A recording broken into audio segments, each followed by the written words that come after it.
नमस्कार, आप देख रहे हैं सवाल पब्लिक का। आपके साथ मैं हूं मीनाक्षी कंडवाल और आज जो मुद्दा हम आपके सामने लेकर आए हैं उसमें मालेगांव ब्लास्ट के जरिए गवाह ने जो बयान दिया है उसके जरिए कैसे इस बयान के बाद भगवा आतंकवाद की थ्योरी की एंट्री फिर उत्तर प्रदेश के चुनावों में हो गई है, इसका जिक्र होगा। क्योंकि बयान मुख्यमंत्री योगी आदित्यनाथ ने भी चुनावी रैली से दे दिया है और इसी के इर्द गिर्द आज ये पूरी बहस होगी। क्योंकि मालेगांव ब्लास्ट के गवाह ने योगी आदित्यनाथ को फंसाने के लिए उस पर दबाव बनाने का जो बयान दिया, गवाह के बयान से महाराष्ट्र की एटीएस पर तो सवाल उठे ही, लेकिन इस सनसनीखेज दावे के बाद योगी आदित्यनाथ को कांग्रेस पर जोरदार हमला करने का मौका मिल गया और विपक्ष सवाल ये खड़े कर रहा है कि गवाह के दावे की जो टाइमिंग है वो टाइमिंग बड़े सवाल खड़े करती है। मालेगांव ब्लास्ट को लेकर भी जानकारी आपको हम दे रहे हैं। 13 साल पहले की यह घटना, 2008 में धमाका हुआ, 7 लोगों की इस धमाके में मौत हुई थी। इसके बाद मामले की जांच महाराष्ट्र एटीएस ने शुरू की और 14 लोगों के खिलाफ चार्जशीट इस मामले में दायर की गई। आरोपियों के खिलाफ मकोका के तहत केस दर्ज हुआ और ब्लास्ट के बाद भगवा आतंकवाद की थ्योरी ने जोर पकड़ा था। इस ब्लास्ट केस की जांच एनआईए को सौंपी गई। मालेगांव ब्लास्ट केस के 208 गवाह थे, जिनमें से 15 गवाह बयान से पलटे और ये अपने बयान से यू टर्न ले चुके हैं, यानी होस्टाइल हो चुके हैं। लेकिन यूपी चुनाव के ठीक पहले एक गवाह का पलट जाना अब चुनावी स्टोरी बन रहा है, जिसका जिक्र हम कर रहे हैं कि कैसे चुनावी रैलियों में भी इस गवाह का जिक्र हो आया है। इसी के इर्द गिर्द आज ये पूरी बातचीत होगी और इस चुनावी राजनीति को हम टटोलें, लेकिन उससे पहले आपको इस वक्त की 3 बड़ी हेडलाइंस बता दें फटाफट। आज की बड़ी खबरों में जो शामिल रहा, नए साल पर झारखंड सरकार ने पेट्रोल 25 रुपए सस्ता कर दिया है और यह फैसला 26 जनवरी से लागू होगा। हालांकि सरकार की इस योजना का जो लाभ है वो सिर्फ उन लोगों को मिलेगा जिनके पास बीपीएल कार्ड है, यानी कि जो गरीबी रेखा से नीचे हैं, और उन्हें भी महीने में सिर्फ 10 लीटर पेट्रोल मिलेगा और 250 रुपए उनके अकाउंट में डीबीटी के जरिए भेजे जाएंगे। इसके अलावा नए साल पर किसानों को लेकर भी 2 बड़ी खबर हमारे सामने हैं। आज उत्तर प्रदेश के मुख्यमंत्री योगी आदित्यनाथ ने गन्ना किसानों की बकाया किस्त का भुगतान कर दिए जाने की बात की। दूसरी तरफ 1 जनवरी को प्रधानमंत्री मोदी किसान सम्मान निधि की 10वीं किस्त जारी करेंगे। कोरोना की बढ़ती रफ्तार को लेकर भी आपको अपडेट कर दें। एक ही दिन में केसेस डबल हो गए हैं। एक साथ आज एक दिन में 923 केसेस सामने आए। इससे पहले कल 496 केस सामने आए थे। दिल्ली में 15 फ्लाइंग स्क्वाड बनाए गए हैं जो कि जरूरी नियमों का कड़ाई से पालन कराएंगे। मुंबई में आज एक ही दिन में 2510 केस सामने आए हैं। इसके अलावा राजस्थान में भी एक साथ ओमाइक्रॉन के 22 केसेस आने से हड़कंप मच गया है। मुंबई को लेकर आपको अपडेट दे दें कि कपूर खानदान की एक पार्टी के बाद अर्जुन कपूर, अंशुला कपूर, रिया और करण बुलानी की रिपोर्ट पॉजिटिव आई। जानवी कपूर और खुशी कपूर का टेस्ट होना बाकी है। मलाइका की रिपोर्ट नेगेटिव आई है, लेकिन ये अब बातें चिंता का विषय इसलिए हैं क्योंकि ओमाइक्रॉन के केसेस जिस तरह से बढ़ रहे हैं वो तेजी चिंता पैदा करती है। और इस बीच आपको देश की राजधानी दिल्ली से भी बड़ा अपडेट दे रहे हैं। कोरोना केसेस में बड़ा उछाल आया है। 24 घंटे में कोरोना के 923 केसेस सामने आए हैं। कल 496 केसेस सामने आए थे। कोरोना पॉजिटिविटी रेट इसके साथ ही 1.29% हो गया है और इसे लेकर दिल्ली के मुख्यमंत्री ने चिंता भी जाहिर की थी। उनका यह कहना था कि ये पॉजिटिविटी रेट अगर बढ़ेगा तो यकीनन हमें पाबंदियां और बढ़ानी होंगी और इस बात की आशंका उन्होंने अपनी प्रेस कॉन्फ्रेंस में जाहिर की थी जब उन्होंने जिम, स्पा, बार, रेस्टोरेंट इसे लेकर कल ही प्रेस कॉन्फ्रेंस में प्रतिबंधों को लेकर ऐलान किया था। अब ये पॉजिटिविटी रेट यकीनन एक चिंता का विषय बना हुआ है क्योंकि अब इसको लगातार मॉनिटर करना होगा कि किस गति से बढ़ रहा है और उसके आधार पर आगे का कोर्स ऑफ एक्शन क्या होना चाहिए तय होगा। इस बीच 5 राज्यों में चुनाव है और चुनावों के दौरान जो चुनावी रैलियां हो रही हैं, लगातार लोग उसे लेकर भी सवाल उठा रहे हैं कि जब आम लोगों पर बंदिशें लगाई जा रही हैं तो ऐसे में चुनावों को लेकर क्या प्लान है और उसे लेकर क्या स्ट्रैटेजी तैयार की जाएगी। खासकर रैलियां जहां पर जबरदस्त भीड़ उमड़ती है, क्या वो रैलियां वर्चुअल नहीं हो सकती हैं। लेकिन कोरोना का पॉजिटिविटी रेट यकीनन बड़े सवाल यहां पर खड़ा कर रहा है। देश की राजधानी दिल्ली में जिस तरह से केसेस बढ़े हैं, ये चिंता का विषय। लेकिन आइए बढ़ते हैं सवाल पब्लिक का में जो मुद्दा आज हम उठा रहे हैं, हिंदू टेरर थ्योरी और योगी आदित्यनाथ को फंसाने की साजिश का दावा। मामला ऐसा है जिस उत्तर प्रदेश के चुनाव में जबरदस्त वार पलटवार शुरू हो गए हैं। योगी आदित्यनाथ ने आज फर्रुखाबाद की रैली में मालेगांव ब्लास्ट का जिक्र तो नहीं किया, लेकिन जो उन्होंने कहा है उसकी चोट गहरी है।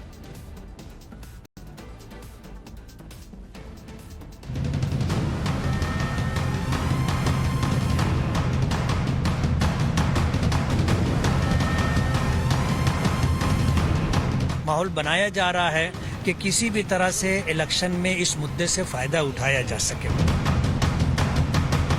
ये सारे लोगों को क्लीन चिट दिलाने के लिए और सिंपैथी हासिल करने की ये एक साजिश के तहत एक गवाह को हॉस्टाइल करवाया गया है। अब ये तमाम विटनेस अगर हॉस्टाइल हो रहे हैं तो इसका मतलब ये है कि ये केस खत्म हो जाएगा। फिर किसने किया मालेगांव? निरपराध व्यक्तियों को इसमें फंसाया गया है, जानबूझकर फंसाया गया है ताकि यूपीए की जो सैफरन टेरर की थ्योरी है, भगवा आतंकवाद की थ्योरी है, उसकी पुष्टि की जा सके। षड्यंत्र कितना बड़ा रहा होगा कि इतने वर्षों बाद भी परत दर परत षड्यंत्र के पत्ते खुल रहे हैं। आपने मालेगांव विस्फोट के मामले में देखा होगा, कांग्रेस की शरारत देश के खिलाफ एक अपराध है और कांग्रेस के लोगों को इसके लिए माफी मांगनी चाहिए देश की जनता से।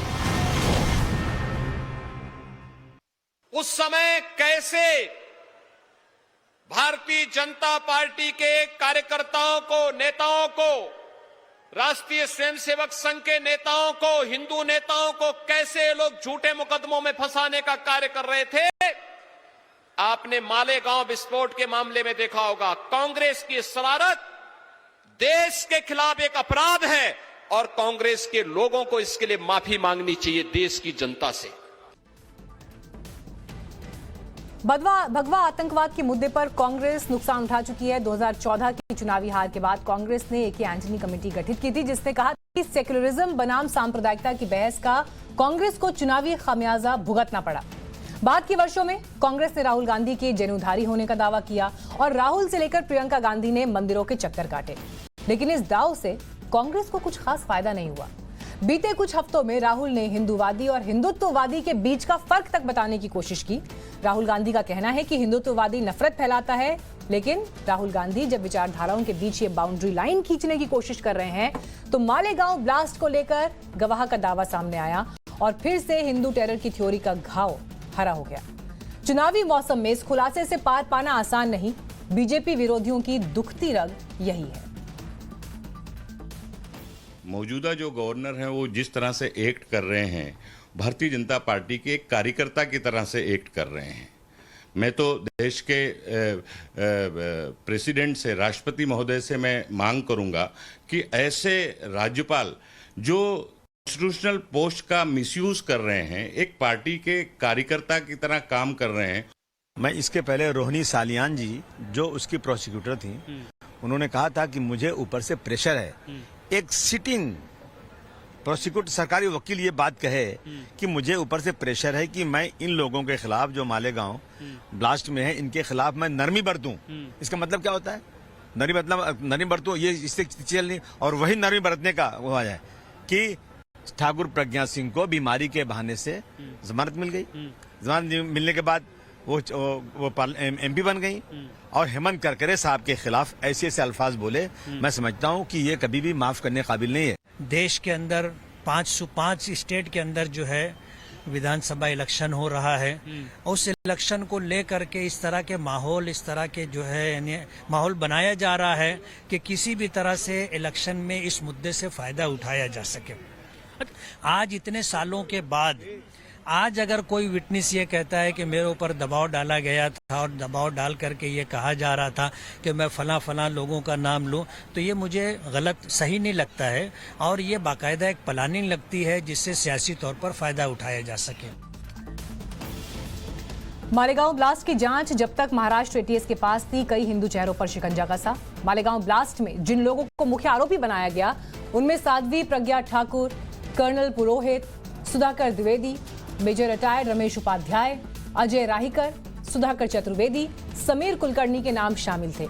ये सभी आरोपी अब जमानत पर हैं। महाराष्ट्र एटीएस जब मालेगांव ब्लास्ट की जांच कर रही थी तब एटीएस के अतिरिक्त आयुक्त के पद पर पूर्व मुंबई पुलिस कमिश्नर परमबीर सिंह भी तैनात थे। आज जब गवाह हॉस्टाइल हो रहे हैं तो आरोपी बनाए गए लोगों का भी दावा है कि उन्हें फंसाने की साजिश रची गई। एटीएस मुंबई ने उसे मारा पीटा, टॉर्चर किया और 5 आरएसएस के जो बड़े लोग हैं उन्हें केस में नाम लेने के लिए उस पर दबाव डाला गया। हम इस चीज़ को पहले से ही जानते थे कि मालेगांव ब्लास्ट केस टोटली झूठा केस है और हम लोगों को निरपराध व्यक्तियों को इसमें फंसाया गया है, जानबूझकर फंसाया गया है ताकि यूपीए की जो सैफरन टेरर की थ्योरी है, भगवा आतंकवाद की थ्योरी है, उसकी पुष्टि की जा सके। इसने आज भरी अदालत में भगवान की सौगंध खाकर कहा गया कि मुझे घर से उठाकर एटीएस वाले लेके गए। उसने 2 ऑफिसर का नाम स्पेसिफिक लिखा गया कि जिन्होंने उसको टॉर्चर किया और हैरेसमेंट किया, परमवीर सिंह और श्री राव करके। और उसने ये कहा कि मुझे 5 जिनको मैं जानता नहीं हूँ, जिंदगी में मैं कभी मिला नहीं, उनके 5 लोगों के आरएसएस के नाम आप ले लो तो हम आपको छोड़ देंगे। 5 नामों में योगी आदित्यनाथ जी, इंद्रेश कुमार जी, असीमानंद जी, देवधर जी और काका जी, 5 आरएसएस के नाम आप ले लो, तब तक हम नहीं छोड़ेंगे। मेरे फैमिली को प्रताड़ित किया गया, मेरे माँ बाप को प्रताड़ित किया गया, मुझे इलीगल डिटेंशन में रखा गया और आज मेरी जान को खतरा है। आज मुझे आप सिक्योरिटी दो, ऐसा भी न्यायालय को उसने कहा। तो ब्लास्ट केस में योगी आदित्यनाथ को फंसाने का दावा कितना चुनावी असर डालेगा, इस पर बहस के लिए, बातचीत के लिए हमारे साथ खास पैनल है। अपने मेहमानों का परिचय आपसे कराएंगे, लेकिन जिन सवालों को हम उठाने वाले हैं आज, सबसे पहले वो आपको बताते चले। सवाल पब्लिक का आज ये है कि योगी को ब्लास्ट केस में फंसाने का दावा कितना मजबूत है, योगी से साजिश के दावे का चुनावी असर क्या होगा। तीसरा बड़ा सवाल, भगवा आतंकवाद के मुद्दे से बीजेपी को क्या फिर फायदा होगा। चौथा सवाल, मालेगांव पर गवाह के बयान की टाइमिंग क्या चुनावी है, जो विपक्ष का एक बड़ा आरोप है। अगला सवाल, आतंकवाद के मुद्दे पर आखिर राजनीति कौन कर रहा है। खास मेहमान इस वक्त हमारे साथ मौजूद हैं। बीजेपी से नुपुर शर्मा जी हमारे साथ जुड़ गई हैं, साथ ही कांग्रेस पार्टी से गजेंद्र सिंह सांखला जी हमारे साथ मौजूद हैं, समाजवादी पार्टी से घनश्याम तिवारी जुड़ गए हैं हमारे साथ, शिवसेना से किशोर तिवारी जी मौजूद हैं और हमारे साथ इस्लामिक स्कॉलर मुफ्ती मंजूर जियाई साहब भी जुड़ रहे हैं। लेकिन शुरुआत में यहां पर सांखला साहब आपके साथ करना चाहूंगी। विशाल मिश्रा जी भी हमारे साथ आ गए हैं, उनसे भी हम बातचीत करेंगे। बहुत बहुत स्वागत है आप सभी का इस पैनल पर। शुरुआत में सांखला साहब आपके साथ करना चाहूंगी। सुशील कुमार शिंदे भगवा आतंकवाद का इस फ्रेज का इस्तेमाल जब अपने बयान में करते हैं, हालांकि उसके बाद माफी भी मांग लेते हैं, लेकिन 2014 में आपकी सरकार चली जाती है और अब जब ये बात सामने आ रही है गवाह के बयान के आधार पर, उसके दावे के आधार पर कि दबाव डाला गया कि योगी आदित्यनाथ का नाम लो, बाकी हिंदू नेताओं का नाम लो, चुनाव पर, कांग्रेस की स्ट्रैटेजी पर, कांग्रेस के परफॉर्मेंस पर कितना असर डालेगा ये। मीनाक्षी जी, पहली बात तो आपको ये बतला दूं कि मैं एक सनातनी हिंदू हूं और टीवी चैनल पर बार बार मैं हिंदू आतंकवाद और भगवा आतंकवाद का शब्द नहीं सुनना चाहता। कृपया इन शब्दों पर आप पाबंदी लगाएं। बहुत अच्छी बात है।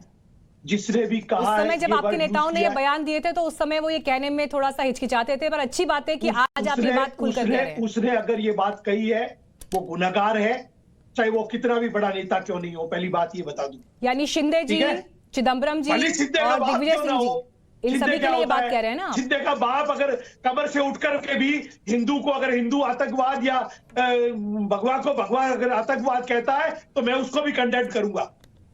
दूसरी बात ये है, कोई भी व्यक्ति गुनाह करता है, चाहे वो भगवानदारी करे, चाहे वो मुसलमान करे, चाहे वो हिंदू करे, चाहे ईसाई करे, चाहे सिख करे, चाहे पारस करे, चाहे जैन करे, चाहे बौद्ध करे, व्यक्ति गुनाह करता है। कोई भी धर्म और कोई भी संप्रदाय गुनाह नहीं करता। ये टीवी चैनलों पर इस तरह की बहस करके देश को गुमराह करने की कोशिश बंद करो। नहीं, तीसरी बात इंपॉर्टेंट, ठीक है, एक सेकंड सर, बस एक बात बोल दूं, आप अपनी बात कंप्लीट करिए। ये बयान देश के गृह मंत्री रहते हुए सुशील कुमार शिंदे जी ने बोला था सबसे पहले, टीवी चैनल पर सवाल उठाने से पहले, टीवी चैनल की डिबेट पर सवाल उठाने से पहले, क्योंकि आप पैनल पर आए हैं, हमारे सम्मानजनक मेहमान हैं, तो थोड़ा सा इतिहास याद रख के आप बयान दें। अब बोलिए, अपनी बात कंप्लीट करिए। शिंदे ने ये बयान दिया, उस समय बयान दिया, वो गुनहगार उस समय का है और उस समय की बातों को आज वर्तमान में बार बार बोल करके और लोगों की आत्मा को मत चकरो। व्यक्ति गुनाह करता है, ठीक है ना।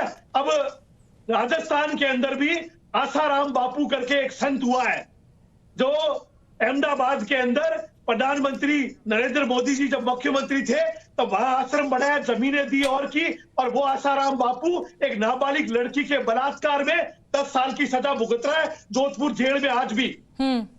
इसलिए वो गुनहगार आसाराम बापू है, न कि भगवानदारी है और न कि हिंदू है। ठीक है, चलिए आज आप ये सारे फर्क बता रहे हैं, लेकिन सवाल मैंने आपसे ये पूछा था कि दूसरी बात 2013 यह है- में शिंदे जी ने एक दूसरी बयान बात दिया, यह है, 2014 में आपकी सरकार 2013 चली के गई और अंदर अब जब 5 राज्यों के 2014 चुनाव के सामने अंदर- हैं, ये जो जानकारी सामने आई है, गवाह का दावा सामने आया है, चुनावों पर कांग्रेस पार्टी पर ये क्या असर डालेगा, इस पर चर्चा कर रहे गवाहों थे। पर लेकिन आप आपके क्या इस पूरे स्टेटमेंट को सुनकर नुपुर जी बहुत मुस्कुरा रही हैं। नहीं, मैं मुस्कुराने पहले की बात वजह कह दूं। नुपुर जी, मैं पहले बैठे बात कह बिठाए दूं। एक ऐसा मुद्दा मिल गया है जिस पर आप आज वो विपक्ष को घेर गुनहगार- सकती है, कांग्रेस पार्टी को आज वो घेर सकती गुनहगार कह रहा है। है, नुपुर जी, 21 के दबाव में कहा। ठीक है अभी गजेंद्र भी जी, हो ओपनिंग सकता है, रिमार्क्स ले रही हूँ, अभी सबको भी हो बोलने का सकता मौका है, वो दीजिए 21 प्लीज। के दबाव में कह रहा ठीक है, हूं ओके। अभी भी उसका बयान नुपुर, 21 के दबाव में हो, ये कोई कानून का मीनाक्षी, गजेंद्र जी, अभी बातचीत शुरू हुई है, चर्चा अभी शुरू हुई है, अभी आगे और बहुत समय है, सारे मुद्दे एक एक करके लाइएगा, आप दूसरे मेहमान को भी बोलने दीजिए। बोलिए नुपुर जी। मीनाक्षी जी नमस्कार आपको, सारे पैनलिस्ट को और सभी दर्शकों को। चलो, आज कांग्रेस के प्रवक्ता ने कम से कम राहुल गांधी का भी खंडन कर दिया और उन्हें भी गलत साबित कर दिया। कोई भूल सकता है क्या कि विकीलीक्स के द्वारा किस तरीके से पता चला था कि राहुल गांधी ने कहा है कि जो प्लीज मैं देखिए ये डिसाइड नहीं करेंगे मैं क्या बोलूंगी नहीं बोलूंगी। मीनाक्षी जी मैं इनके ऊपर ठीक है गजेंद्र जी, रुक जाइए एक सेकंड, मैं आपको बोलने का मौका दूंगी, सुन लीजिए ना, बाकी सब लोगों ने आपको शांति से सुना। चिल्ल पौसे दर्शकों के पास आपकी आवाज नहीं जाएगी। मेरी बात गजेंद्र जी थोड़ी एनर्जी बचा के रखिए, मेरी बात को शांति से सुने, फिर उसका जवाब दीजिए। थोड़ी एनर्जी बचा के रखिए, रुक जाइए। कम से कम गजेंद्र जी आपके पास आऊंगी, मैं आपके पास तरीका नहीं आऊंगी, है, ये तरीका नहीं है। मैं आपके पास आ रही हूँ ना। नुपुर अपनी बात कंप्लीट कर ले, फिर मेरे 4 मेहमान और बैठे हैं अभी पैनल पर। प्लीज प्लीज एक एक करके गजेंद्र जी, प्लीज रिक्वेस्ट है आपसे। देखिए कैसे गजेंद्र जी प्लीज रिक्वेस्ट है आपसे, देखिए सब लोग आपको देख रहे हैं कि मैं आपसे रिक्वेस्ट कर रही हूँ, प्लीज पाकिस्तान आतंकवाद, गजेंद्र जी प्लीज सारे दिन एक ही बात। प्लीज गजेंद्र जी शांत हो जाइए, शांत हो जाइए, शांति से बातचीत करेंगे। रुकिए आप जरा, रुकिए सर, रुकिए सर, रुकिए सर, प्लीज सब लोग सुन रहे हैं, टॉपिक की बात मुझे फिर आपका सर प्लीज। किसान मर रहे हैं भूख से। नुपुर आप बोलिए। तो देखिए गजेंद्र जी, फिर मुझे मजबूरन आपका ऑडियो डाउन करना पड़ेगा अगर आप बाकी लोगों को बोलने का मौका नहीं देंगे। डिबेट का एक नियम होता है, बातचीत की एक गंभीरता होती है, प्लीज समझिए। मैं जब आपको बोलने का मौका दूंगी आप उस समय बोलिएगा, प्लीज। नुपुर प्लीज कंप्लीट करिए, फिर मैं बाकी मेहमानों के पास पहुंच जाऊंगी। कमाल के मीनाक्षी जी, कमाल के प्रवक्ता है। हिंदू आतंकवाद के ऊपर डिबेट हो रही है और कह रहे हैं हिंदू आतंकवाद पे मत बोलो।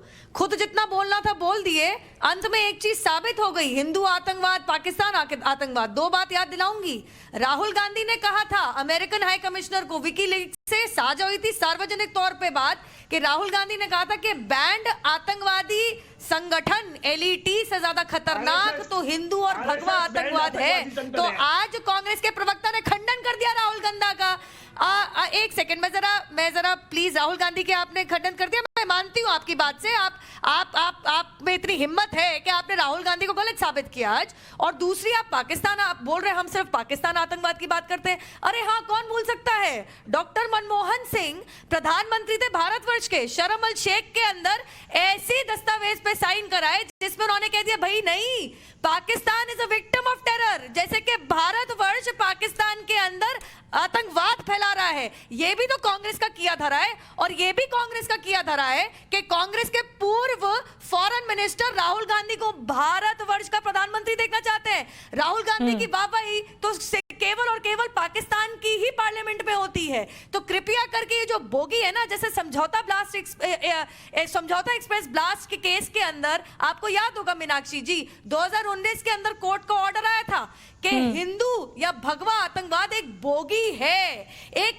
नकली धारा है जो ये कुछ चुनिंदा राजनीतिक दल इसको रचना और इसमें कोई सत्यता नहीं है। सो कृपया करके आज बहुत आंखें खोलने वाला एक खुलासा हुआ है, क्योंकि हिंदुओं को आतंकवादी बताने वाले तो केवल दिग्विजय सिंह है। अरे आसाराम बापू से याद आया, आसाराम बापू का आशीर्वाद तो खुद दिग्विजय सिंह ले रहे हैं। भाई साहब लाइए, आपको मैं जरा चित्र दिखाती हूँ। आसाराम बापू की आपने बात करी, ये देखिए आसाराम बापू आपके दिग्विजय सिंह ले रहे हैं। ये वही है जिन्होंने सैफरन टेरर और हिंदू टेरर का ये पूरा षड्यंत्र रचा था। आप लोग हिंदुओं को गाली दे और हिंदू पलट के अपने आप को साफ और सच भी साबित नहीं कर पाए, इसीलिए कोर्ट ने पलट के 2019 में कांग्रेस की मानसिकता को उसकी औकात दिखाई थी। आपकी औकात यही है। 26/11 को मैं अब जाना चाहूंगी किशोर तिवारी जी के पास। ठीक है। है नुपुर जी, मैंने आपका पॉइंट ले लिया। किशोर तिवारी जी, सवाल पब्लिक का है और सवाल पब्लिक में आपके लिए सवाल ही आ गया किशोर जी। ठीक है, एक सेकंड किशोर तिवारी जी, सवाल ही आपके लिए आ गया है। नोएडा से अनीता ये सवाल पूछ रही हैं, 2008 में शिवसेना बीजेपी के साथ थी, आज कांग्रेस एनसीपी के साथ है। किशोर तिवारी जी आप ये बताएं, क्योंकि आपसे बेहतर कोई नहीं बता सकता, कि क्या सचमुच योगी आदित्यनाथ को फंसाने की साजिश थी, जिसका आरोप खुद योगी आदित्यनाथ ने आज यूपी चुनाव के बीच में लगाया है। नोएडा से अनीता ये सवाल आपसे पूछ रही हैं। किशोर तिवारी जी। हाँ, अनीता जी नमस्कार। मैं आपको बताना चाहता हूं कि हिंदू आतंकवाद या हिंदुत्व वाले लोगों को फंसाना, इसका तो शिवसेना ने जितना प्रोटेस्ट किया उस जमाने में भाजपा ने भी नहीं किया था। तो हिंदू आतंकवाद की थ्योरी पे हम डिसोन करते थे और करते रहेंगे। हमने कोई महाराष्ट्र में साझा सरकार बनाई है एनसीपी और कांग्रेस से, ये मिनिमम कॉमन प्रोग्राम पे बनाई है। तो हम हमने हिंदुत्व त्यागा नहीं, हम हिंदुत्व पे उतने ही प्रकार है। लेकिन मैं एक बात बताना चाहता हूं की साजिश हुई योगी आदित्यनाथ को, मानते हैं? एक मिनट मेरी बात पूरी कर लूं तो आप बोलना, क्योंकि अनीता जी के लिए मैं जवाब दे रहा हूं। तो अनीता जी को मैं बता देना चाहता हूं कि योगी जी के साथ साथ कई संघ के शीर्षस्थ नेताओं के भी नाम बार बार उछाले गए, लेकिन ये नए से समीर कुलकर्णी का बयान लाना और उसको फिर से चर्चा में लाना, ये मोदी जी का काम है और एनआईए ने ये जानबूझ के किया है, क्योंकि योगी जी की परिस्थिति बहुत खराब है। क्योंकि मोदी जी भी जाते हैं तो नुपुर जी सभा में कोई आते नहीं। कल तो वाराणसी फिल्म फेस्टिवल में ऐसा था कि बच्चे कुर्सी पे बिठाकर आपके 2 सांसद नाच रहे थे। तो ये आपकी परिस्थिति बहुत खराब है। बीजेपी चुनाव हार रही है, इसलिए हिंदू कार्ड खेलना चाहती है।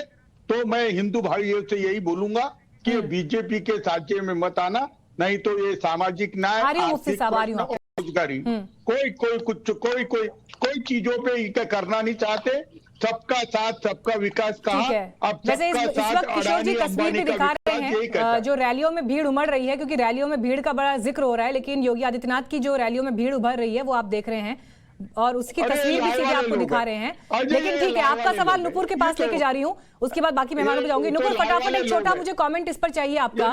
उनका बड़ा आरोप ये है आप पर कि कुछ बताने के लिए है नहीं तो इस तरह के बयान ला रहे हैं। तो सवाल ये है नुपुर, कानपुर की मेट्रो चल नहीं रही क्या, जो मालेगांव याद दिलाने की जरूरत पड़ रही है? नुपुर जी को फोटो साफ सी बात तो मीनाक्षी जी साफ सी, एक सेकंड मैं बोल लूं। साक्षी जी, मीनाक्षी जी साफ सी बात तो ये है कि भाई साहब को कानपुर और काशी में अंतर नहीं पता। देखिए मीनाक्षी जी, ऐसे डिबेट नहीं होगी, मेरे ऊपर सब चिल्लाएंगे। मैं किसी के ऊपर नहीं बोल रही, आप या तो इनसे बुलवा लीजिए या बुलवा लीजिए, ये तरीका नहीं है। मैं जब भी बोलती हूँ मेरे ऊपर अगर अन्य लोग बोलेंगे तो डिबेट कैसे होगी? फिर मैं भी सारी डिबेट मैं अपने सारे पैनलिस्ट से ये रिक्वेस्ट कर रही हूँ कि मैं जो सवाल पूछ रही हूँ मुझे उसका आप जवाब दीजिए। अगर आप लोग एक दूसरे की बारी में बोलेंगे कोई किसी को नहीं सुन पाएगा, आरोप प्रत्यारोप में पूरा सेशन निकल जाएगा। मैं 45 सेकंड का टाइम दूंगी, उसके बाद मैं आवाज अब डिप करूंगी अगर आप लोग इस तरह से ही बातचीत करेंगे तो। अभी नुपुर का समय है, नुपुर आपके 45 सेकंड, आप इस सवाल का जवाब दीजिए। कानपुर की मेट्रो आपके विकास कार्य परफॉर्म नहीं कर रहे हैं क्या, जो मालेगांव की याद दिलानी पड़ रही है? देखिए, जिन भाई साहब को काशी और कानपुर में अंतर नहीं पता, मीनाक्षी जी, मैं उनको क्या जवाब दूंगी? काशी और कानपुर में अंतर नहीं पता, यहाँ पे टीवी डिबेट पे वो हिस्सा लेने आ गए हैं और आप खुद बता रही हैं ये कि भैया कानपुर में ऐतिहासिक भीड़, और जिस तरीके से मोदी जी ने आईआईटी कानपुर में हमारे तमाम भारत के भविष्य के साथ इंटरैक्ट किया है, वो बहुत बड़ी चीज बतलाता है कि भारत का भविष्य सही अच्छे हाथों में है और संभलेगा और अच्छे से विकास होगा देश का।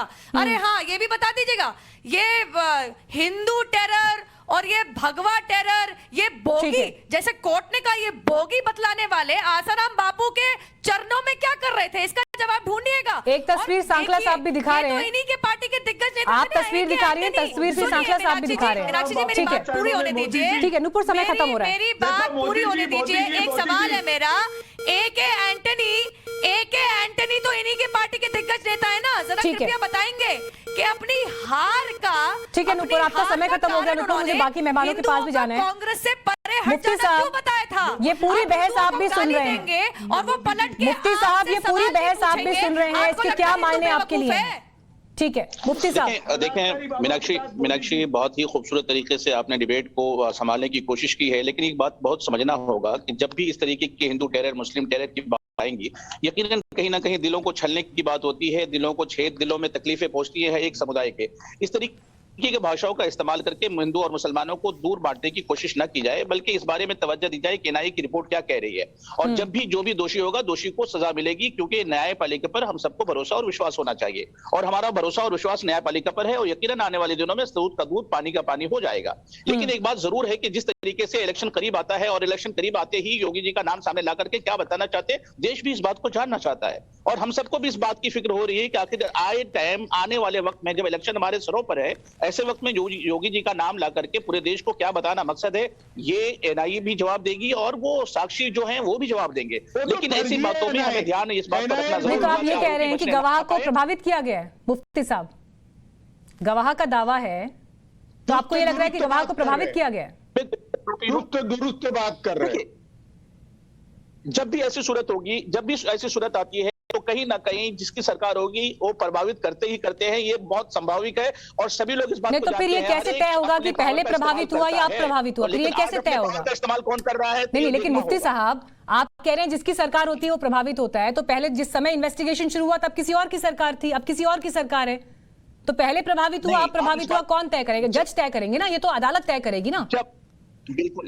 बिल्कुल अदालत तय करेगी, लेकिन इस बात में हमें समझना होगा कि जो मजलूमीन हैं, जो वहां के परेशान हाल लोग हैं, जिनके साथ जुल्म और ज्यादती हुई है, उनके इंसाफ पर आज तक भी बात नहीं हो रही है। क्या हम लोगों की रिस्पांसिबिलिटी ये नहीं बनती कि हम मजलूमीन के साथ पहले खड़े हों? आप जब भी बात करते हैं, इन लोगों की बात करते हैं जिन लोगों के नाम कांड में आए हैं, लेकिन क्या उन मजलूमों का भी कोई नाम आना चाहिए या नहीं चाहिए? या उनकी जिंदगियों पर कुछ भी, आपको भी क्या इस दावे गवाह का जो स्टेटमेंट आया है, आपको भी इस टाइमिंग पर शक है क्या? यकीनन हमें भी शक है। ये और को पैनलिस्ट को टाइमिंग बहुत ही इंपॉर्टेंट होता है। घनश्याम तिवारी जी को बोला है मैंने। इस तरीके से बातें करना। मुफ्ती साहब, घनश्याम तिवारी जी से सवाल पूछा है, ठीक है? घनश्याम जी आप बोलिए। देखिए, 22 जनवरी 2013 को एक खबर छपी। वर्तमान कैबिनेट मिनिस्टर, तत्कालीन गृह सचिव ने कहा, आरके सिंह, इस बात के पुख्ता सबूत हैं कि संदिग्ध आतंकी कभी न कभी संघ के कैंपों के साथ जुड़े रहे हैं। आरके सिंह ने कहा कि सुनील जोशी, संदीप डांगे, कमल चौहान और देवेंद्र गुप्ता जैसे 10 संदिग्ध हैं जिनके संघ के साथ रिश्ते हैं। ये वर्तमान मंत्री हैं। इसके अलावा टाइम्स ऑफ इंडिया ने लगभग उसी समय जनवरी 25, 2013 को इन 10 लोगों की पूरी कच्चा चिट्ठा डाला। Sunil Joshi involved in Samjhauta express and Ajmer Sharif dargah blast, worked for RSS in Dewas. Sandeep Dange wanted in by NIA as an accused in Samjhauta Ajmer Sharif dargah Mecca Masjid blast in Hyderabad, worked in as a RSS pracharak. Lokesh Sharma in jail for involvement in Samjhauta express and Mecca Masjid blast, worked as the RSS nagar karyavahak in Deogarh. Rajendra Chaudhary अलायस समुंदर, also in jail for involvement in Samjhauta Express and Mecca Masjid Block, worked in RSS वर्ग विस्तारक।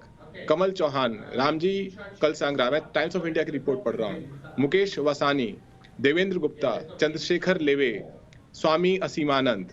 तो इस आरोप देश साबित में हो गए क्या? आम जनता, आरोप साबित हो गए क्या? बता रहा हूँ। इस देश में नाम और आम लिस्ट तो जनता आपने दिखा मानती दी, है हम भी दिखा रहे हैं लगातार आरोपियों के नाम, लेकिन आरोप साबित हो गए क्या?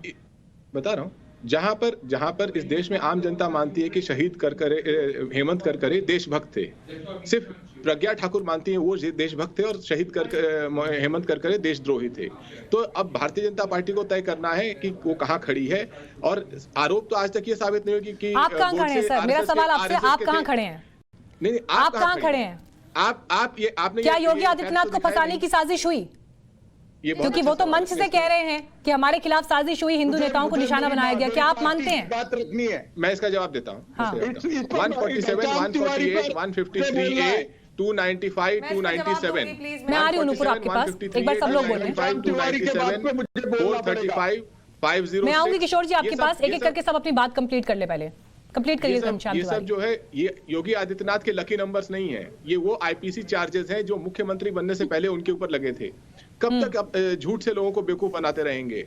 जिस व्यक्ति के ऊपर पिछले 20 सालों में तरह तरह की दफाएं लगी हो, वो आकर के चुनाव से पहले क्योंकि अपने काम को नहीं बता पा रहा है, हार का मुंह देख रहा है, वो उलझुल बातें करने लगे तो कौन विश्वास करेगा? सवाल तो यही पूछा ना सर मैंने आपसे, योगी आदित्यनाथ को क्या फंसाने की साजिश हुई? अपना स्टैंड बताइए मुझे इस पर। मैंने बताया जो 20 साल से जो हिंदू भगवा थ्योरी जो चलाई गई, भगवा आतंकवाद की जो थ्योरी चलाई गई, जिसपे बड़े बड़े नेताओं के बयान भी आ गए, आज आप उस बयान के साथ खड़े हैं, उसके खिलाफ खड़े हैं? क्लियर बताइए। उस बयान को देने वाला तो इनकी सरकार में मंत्री है आरके सिंह। आज आरके सिंह उस बयान के साथ खड़े हैं कि उसके खिलाफ खड़े हैं? आप कहां खड़े हैं सर? नहीं, आरके सिंह, अरे मेरा छोड़िए ना, मैंने तो बयान दिया नहीं।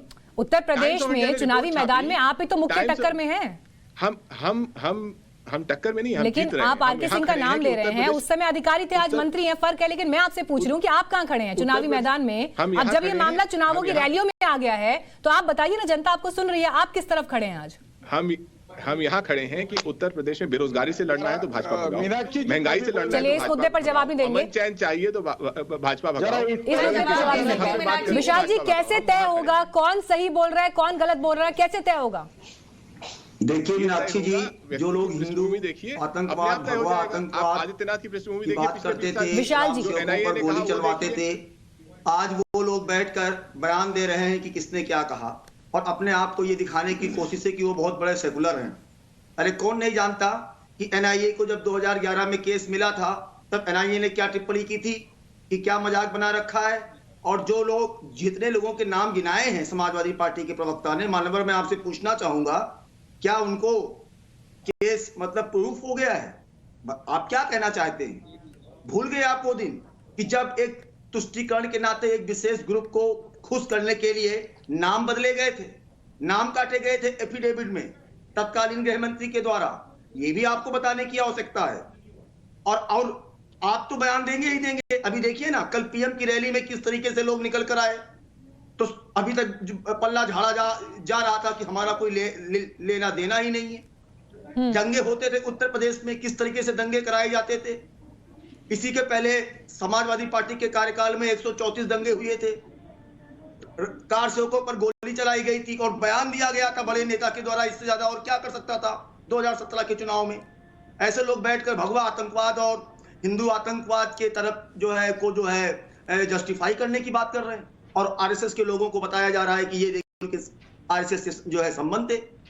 तो देखिए, और जो है क्या कहा कोर्ट ने 2017 में साध्वी प्रज्ञा जी के लिए, ये भी तो बता दीजिए। और क्यों नहीं चार्जशीट सबमिट हो पाई? तब तो सरकार थी ना यूपीए की, तो चार्जशीट सबमिट हो जाती ना। आज उन्हीं के नेता घूम घूम के हिंदू और हिंदुत्व पर भाषण दे रहे हैं। चुनाव आ गया है तो जनेऊ डाल लिया जाता है, द्वारे द्वारे मंदिर मंदिर जाया जा रहा है। उसके पहले हिंदुत्व पर भाषण, हिंदू पर भाषण, हिंदू आतंकवाद, भगवा आतंकवाद, तब ये सारी बयानबाजी नहीं निकल के। लेकिन वो तो हिंदू और हिंदुत्व का फर्क ही बता रहे हैं ना। वो तो इसी बात का फर्क बता रहे हैं कि असली हिंदू कौन है और हिंदुत्व क्या है। हिंदुत्व का विचारधारा बता रहे हैं, वो विचारधारा जो देश को दूषित कर रही है, यही तो उनका बयान है। सोचा समझा प्रयोग है, आप इसको आप इसकी तह में जाइए। अच्छा, ये शब्द कहाँ से गढ़ा? सोचा समझा प्रयोग है गजेंद्र सिंह सांखला, सोचा समझा प्रयोग है। बेशक भगवा आतंकवाद पर आपके नेताओं ने बयान दिया, लेकिन अब जनेऊ, मंदिर, टेम्पल रन सब कुछ सामने आ रहा है। देश को सच्चाई बताई जा रही है कि जिस समय चुनाव का समय आता है, ये लोग बेरोजगारी से त्रस्त लोगों को, भ्रष्टाचार से त्रस्त लोगों को, महंगाई से त्रस्त लोगों को, किसानों की तकलीफ से त्रस्त लोगों को, 700 किसान मर गए। अरे बेशर्म लोगों को शर्म नहीं है। गजेंद्र जी, मेरा सवाल आपसे ये है, आप महंगाई का जिक्र कर रहे हैं, लेकिन कांग्रेस पार्टी की महंगाई की रैली में हिंदू और हिंदुत्व का फर्क बताया जाता है, तो जनता आप पर कैसे भरोसा करे कि आप महंगाई के मुद्दे को लेकर बड़े ऑनेस्ट हैं? कैसे आप पे भरोसा करेगी जनता? सरहदों पर बैठे थे गजेंद्र सिंह, महंगाई की रैली में अगर हिंदू और हिंदुत्व का फर्क बताया जाएगा तो आप किस चुनावी पिच पर खेल रहे हैं? ये जनता के सामने है। जरूरी है कि हिंदू के नाम पर दंगा फैलाने वाले, धर्म के नाम पर व्यादान पैदा करने वाले, धर्म के नाम पर आपसी वैमनस्यता फैलाने वाले, लोगों को बेनकाब करने वाले लोग हिंदुत्व वाले लोग हैं। ठीक है, हिंदू की सबसे बड़ा समर्थक देखिए, मैं इतना बोलूंगी, देखिए मीनाक्षी जी मुझे बोलने दीजिए, तरीका नहीं है, मैं सबके ऊपर चुप रहती हूँ, आप दूसरों को मौका देते हैं मेरे ऊपर चिल्लाने का, ये तरीका नहीं है। नुपुर, लेकिन इसी पर अगला सवाल ये है। नहीं नुपुर, मेरा सवाल आपसे ये है, जवाब देने बैठी हूँ, आप सबका जवाब दीजिए नुपुर, मैं उसमें बस एक सवाल ऐड कर रही हूँ। सवाल ये है नुपुर कि एक मामला जो अभी जिसकी सुनवाई चल रही है, एक गवाह जो अपने पिछले बयान से पलटा है, एक मामला आप तो मुझसे बेहतर लॉ समझती हैं, उस मामले पर चुनावी रैली में बयान देना जी क्या जरूरत थी? इसकी काम पर बात होनी चाहिए थी। देखिए मैं मीनाक्षी जी, मैं दो बात जरूर कहूंगी, जरा ध्यान से सुनिएगा। सबसे पहले आपने समाजवादी पार्टी से पूछा आप कहाँ खड़े हैं, कमाल कर दिया मीनाक्षी जी, जिन्ना के साथ खड़े, किसको नहीं पता। मैं सबके सवाल के जवाब दूंगी, मेरी मर्जी है। किशोर तिवारी जी रुकिए, ठीक है, मैंने ऑपोजिशन की सारी पार्टियों के सवाल लिए ना, अब जवाब तो सुन लीजिए। अनफेयर है, ठीक है, ये डिबेट अनफेयर हो जाएगी। नुपुर मैं ले रही हूँ आपसे जवाब, एक सेकंड, एक एक करके कंप्लीट करिए। ठीक है, जनता के सवाल भी आ रहे हैं, नुपुर आप कंप्लीट करिए। जरा मैं जवाब दे दूं, मुझे बोलना है। किशोर तिवारी जी मैं आऊंगी आपके पास ना, एक बार जो उनसे पूछ तो लो ना, आपने बोला उनकी बारी है अभी बोलने की। बताइए नुपुर, चुनावी रैली में ये बयान देने की क्या जरूरत थी? आपने समाजवादी पार्टी के प्रवक्ता से पूछा, आप कहाँ खड़े हैं? अरे जाहिर सी बात है, जिन्ना के साथ खड़े, और कहाँ खड़े हैं? जैसी चुनाव आता है तो अखिलेश यादव जी को कृष्ण भगवान याद आ जाता है, अपने आप को कृष्ण भगवान बता देते हैं। कार सेवकों के ऊपर, निर्दोष साधु संतों के ऊपर गोली चलाने वाले, उनकी मौत करने वाले, मौत के घाट उतारने वाले सपाई आज कह रहे हैं कि हमें ज्यादा चिंता हो गई हिंदुओं की। हमें सब पता है कि राजनीति लाल टोपी की कहाँ खड़ी है। और रही बात कांग्रेस की, देखिए याद कीजिएगा मीनाक्षी जी, चाहे वो आरवीएस मनी हो, चाहे या फिर वो जीके पिल्लई हो, देखिए मेरी आवाज साफ नहीं जाएगी। आप सही नहीं कर रही मीनाक्षी जी। गजेंद्र जी रुक जाइए, नुपुर आप कंप्लीट करिए ना, मैं फिर बाकी मुझे जनता के सवाल भी शामिल कर रहे हैं इस चर्चा में। गजेंद्र जी रुक जाइए एक सेकंड प्लीज, एक एक करके। मैं जिसको बोलने के लिए कहूंगी वो बोलेगा। गजेंद्र जी प्लीज रुकिए आप। 5 निर्दोष किसानों की हत्या कर दी, उसमें गाड़ी चला दी। गजेंद्र जी आज बातचीत जिस मुद्दे पर हो रही है, मैं उस मुद्दे पर आपसे सवाल पूछ रही हूँ, उस पर आप जवाब देते नहीं है। अब दूसरे इंसान को अपनी बात कंप्लीट करने दीजिए, मैं आऊंगी आपके पास। ये बात बोलने में बार बार समय बर्बाद हो रहा है। हमारी जो जनता बैठी है, जो कार्यक्रम देख रही है, आप सभी लोग सम्माननीय व्यक्ति हैं, प्लीज समझिए, लोग आपको सुनने के लिए यहाँ बैठे हैं। मैं मीनाक्षी जी अपनी बात कंप्लीट कर लूं, मीनाक्षी जी मैं बोलती हूँ तो मेरे ऊपर 4 लोग बोलते हैं, इनके पास आपके कोई सवाल है और मेरे भी कोई सवाल का जवाब नहीं है। चाहे वो आरवीएस मनी जी हो सौरभुद्दीन इनकाउंटर केस में, या जीके पिल्लई हो इशरत इनकाउंटर केस में, दोनों ने जग जाहिर किया है। आरवीएस मनी जी को तो सिगरेट से जला दिया था ताकि वो अपना बयान बदल दे, और जीके पिल्लई जो उस टाइम पे गृह सचिव थे, कांग्रेस की सरकार के अधीन, उन्होंने तो ये तक कह दिया कि हलफनामा बदलवा दिया था उस टाइम के गृह मंत्री ने। तो कांग्रेस कितने पानी में है, और ये हिंदू आतंकवाद का षड्यंत्र रचने के पीछे सबसे बड़ा कांग्रेस का हाथ है, जग जाहिर है। लेकिन मैं इतना पर याद दिलाना चाहूंगी कांग्रेस के प्रवक्ता को, मुल्तई में 1998 के अंदर दिग्विजय सिंह मुख्यमंत्री थे मध्य प्रदेश के अंदर, शूट एंड साइट करके 24 निर्दोष किसानों को जान से मारा था कांग्रेस ने। उसका हिसाब दीजिए, उसका हिसाब दीजिए। जो निर्दोष किसान केवल धरना प्रदर्शन कर रहे थे, आपके दिग्विजय सिंह सरकार ने उन्हें गोली मार के मौत के घाट उतारा। जो गुजरात चुनाव के 14 दिन पहले 30 बंदे जाते हैं बंद गले कोर्ट के ऊपर। नुपुर जी मैंने आपसे सवाल ये पूछा था, नुपुर जी मेरा सवाल आपसे ये था कि एक गवाह ने जो बयान दिया है उस पर किस हद तक भरोसा किया जाता है? एक मामला जिस पर अभी सुनवाई चल रही है, अदालत अपना फैसला दे, उससे पहले चुनावी रैली में वो बयान क्यों आ जाता है? ये मेरा सवाल आपसे था, जिसका जवाब आपने मुझे नहीं दिया है। मीनाक्षी जी मैं उसका जवाब दूं आपको। मीनाक्षी जी, आरवीएस मनी और जीके पिल्लई जी के जो सार्वजनिक टिप्पणियां हैं और सच्चाई और तथ्य सामने है, इतिहास गवाह है, आज जो कोर्ट के सामने हुआ है इसके ऊपर भी इंक्वायरी और इन्वेस्टिगेशन होनी चाहिए।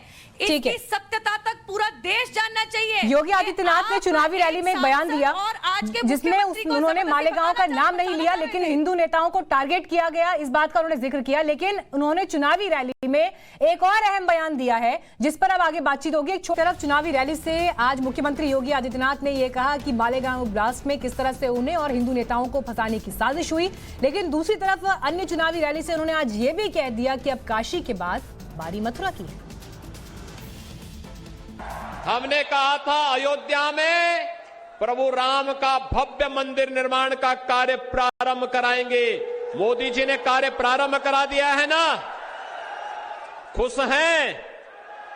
अयोध्या में राम मंदिर बनने से खुश हैं? सभी लोग, और अभी काशी में भगवान विश्वनाथ का धाम भी भव्य रूप से बन रहा है, आपने देख लिया ना। और फिर मथुरा वृंदावन कैसे छूट जाएगा, वहां पर भी काम भव्यता के साथ आगे बढ़ चुका है। तो चुनावी रैलियों से नुपुर जी, काशी के बाद बारी मथुरा की, वही नारा दोहरा रहे हैं आपके नेता, यानी अपने काम पर क्या भरोसा नहीं है, काम का जिक्र क्यों नहीं हो रहा?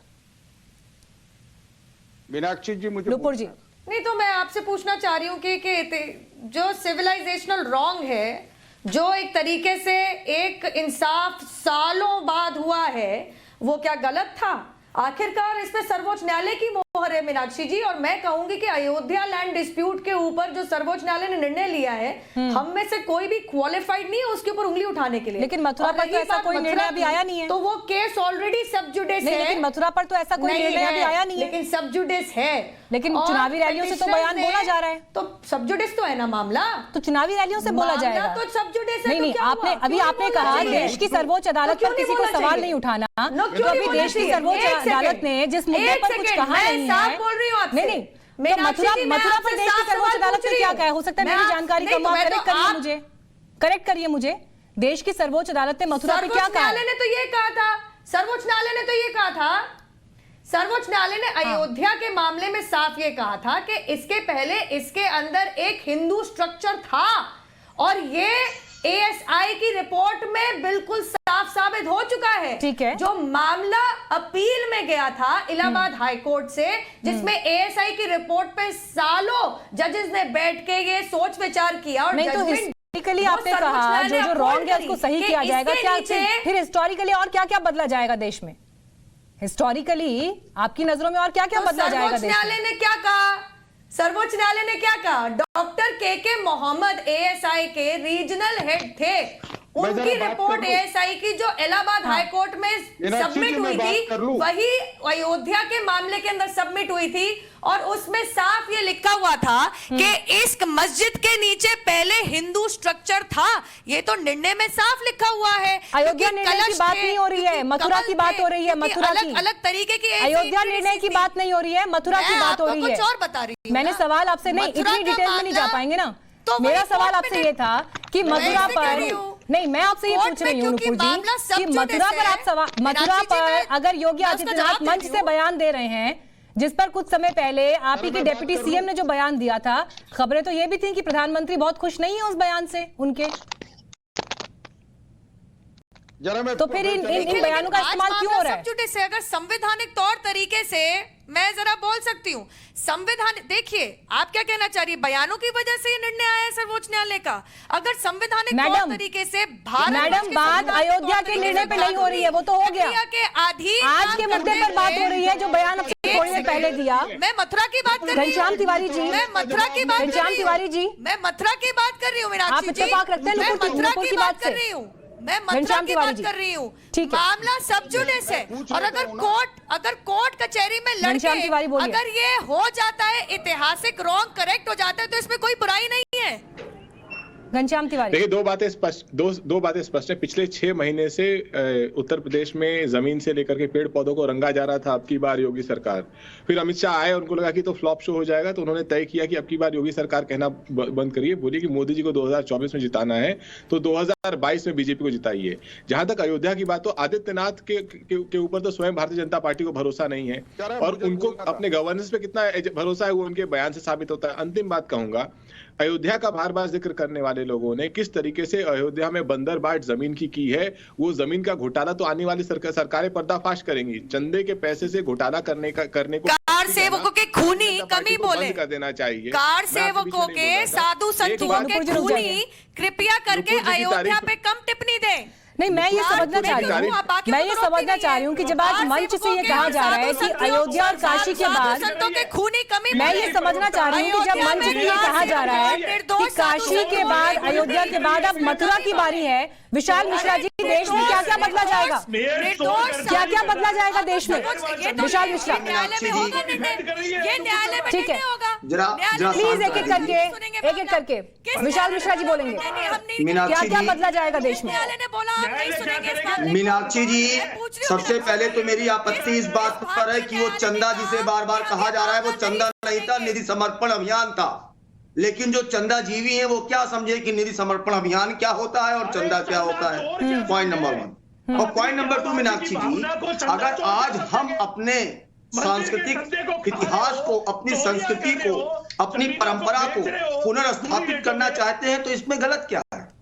हाँ ठीक है, जो संवैधानिक प्रक्रिया होगी उसका पालन किया जाएगा, लेकिन कहने का मतलब ये है कि अब आप बताइए, प्रभु श्री राम की जन्मभूमि अयोध्या नहीं थी, श्री कृष्ण जी की मथुरा नहीं है, मतलब ये हमको मुफ्ती साहब को मेरी आवाज पहुंच रही है क्या? बाहर से बताने मुफ्ती साहब, आप इस बात से इत्तेफाक रखते हैं? मुफ्ती साहब, हर सूरत में सम्मान, मीनाक्षी जी आप मुझे सुन रही हैं? जी जी बोलिए। हर सूरत में सम्मान होना चाहिए, किसी को चंदा जीवी कहने से पहले उसके बारे में भी सोचिए, क्योंकि कोई भी अगर कुछ देता है तो बड़े सम्मान के साथ देता है, किसी चीज में देता है। लेकिन एक बात मान्यवर, वो चंदा नहीं था, मान्यवर मैं करेक्ट कर दूं, हरिद्वार में क्या हो रहा था उसके बारे में बात करेंगे। हरिद्वार में किस तरीके से मुसलमानों के की बात होती है उसके बारे में बात करेंगे, ज्यादा अच्छा लगेगा। जब भी इस तरीके की बातें होती है तो हमें पूरा ख्याल रखा जाना चाहिए, हर एक के भावनाओं का ख्याल रखा जाता है, हम सबकी रिस्पॉन्सिबिलिटी बनती है ऐसी सूरत हाल में, जबकि हम पूरे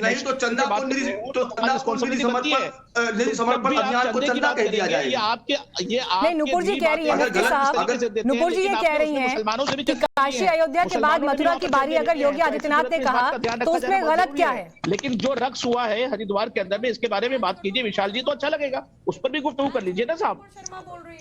नुपुर ये कह रही हैं, मुफ्ती साहब नुपुर ये कह रही हैं कि जो काशी अयोध्या में हुआ और जिसको लेकर जो बयान योगी आदित्यनाथ मंच दे रहे हैं कि काशी अयोध्या के बाद मथुरा की बारी है, इसमें गलत क्या है? उनका ये कहना है, इस पर आपकी राय क्या है? इस पर मुफ्ती साहब आपको आवाज मिल रही है मेरी? जरा मैं बताऊं? ठीक है, बोलिए किशोर तिवारी। देखिए मीनाक्षी जी, नुपुर ने आपके किसी भी जवाब का नहीं दिया। चुनाव के वक्त राम मंदिर जहां जो डिस्प्यूटेड स्ट्रक्चर था जिसका नरसंहार हुआ वो तो शिवसैनिक थे और हमने ही तोड़ी थी। लेकिन मुझे एक बताना है कि चुनाव के वक्त मंदिरों का जिक्र करके वोट बटोरने पर नुपुर जी बिल्कुल नहीं बोली। नुपुर जी ना ही तो विकास के बारे में बोली, ना ही तो उत्तर प्रदेश के बेरोजगारी पे बोली। लेकिन एक बात मैं यहां बताना चाहता हूं, शिवसेना की भूमिका, घनश्याम तिवारी जी ने जो आरएसएस के पदाधिकारियों का इन्वॉल्वमेंट आतंकवाद से है ऐसा बोला, उससे हमें कोई सरोकार नहीं है। हम नहीं मानते कि आरएसएस का कोई पदाधिकारी आतंकवादी संगठन में शामिल रह सकता है। और हेमंत करकरे जी हमारे लिए राष्ट्रभक्त थे, रहेंगे, उनकी शहादत हम हरदम ही याद रखेंगे। लेकिन एक बात मैं बता रहा हूं कि हमारा हिंदुत्व ये हिंदुत्व है और बीजेपी का हिंदुत्व ये पाखंड है, चुनाव के बाजारी आइटम है जिसपे वो वोट मांगना चाहते हैं। ठीक है, मेरे पास समय इतना ही था। ठीक है किशोर तिवारी जी, समय इतना ही था। नुपुर मैं 30 सेकंड सिर्फ आपको दूंगी, ये क्लोजिंग रिमार्क है, सिर्फ 30 सेकंड नुपुर आपके ऊपर, क्योंकि किशोर तिवारी और मुफ्ती साहब ने जो बोला उस पर जवाब दीजिए। जो किशोर तिवारी जी हैं, जो किशोर जी हैं, जो भैया काशी कानपुर में अंतर नहीं जानते, वो क्या जानेंगे कि राज्यों के अंदर सबसे दूसरे नंबर पे अर्थव्यवस्था अगर अच्छी है तो उत्तर प्रदेश की है। किशोर जी क्या जानेंगे, कहते हमने तोड़ा, अरे भूमि पूजन पे तो पहुंचे नहीं थे आप, आपका क्या योगदान है अयोध्या राम जन्मभूमि में, अब जनता जनार्दन जानती है। और सबसे पहले मैं बता दूं, हमारे योगी जी ने अगर संविधान, आप क्यों बीच में बोल रही है मीनाक्षी जी, मुझे बोलने दीजिए ना। आपने वो ईज ऑफ डूइंग बिजनेस का बताया, तो एक आंकड़ा मैं भी आपको दे रही हूँ, जब हम विकास की बात करते हैं तो आप लोगों को जिन्ना याद आता है, जिन्ना याद करने वाले अर्थव्यवस्था डिबेट की शुरुआत में कह चुकी है। मैं आपको बस ये याद दिला रही थी कि स्वास्थ्य इंडेक्स में उत्तर प्रदेश सबसे नीचे भी है, अभी 3 दिन पहले की रिपोर्ट है, आपने देखी होगी। बहरहाल सवाल फिर वही बरकरार है, चुनावों का मौसम है, लेकिन जब नेता जनता के बीच जा रहे हैं तो वोट विकास के मुद्दों पर पड़ेगा या फिर एक बार ध्रुवीकरण इन तमाम चीजों पर हावी रहेगा। फैसला जनता को करना है। उम्मीद यही कि ये जो फैसला हो ये विकास और जनता से जुड़े मुद्दों के आधार पर हो। आज सवाल पब्लिका में इतना ही। वक्त एक ब्रेक का है, खबरें आगे जारी है।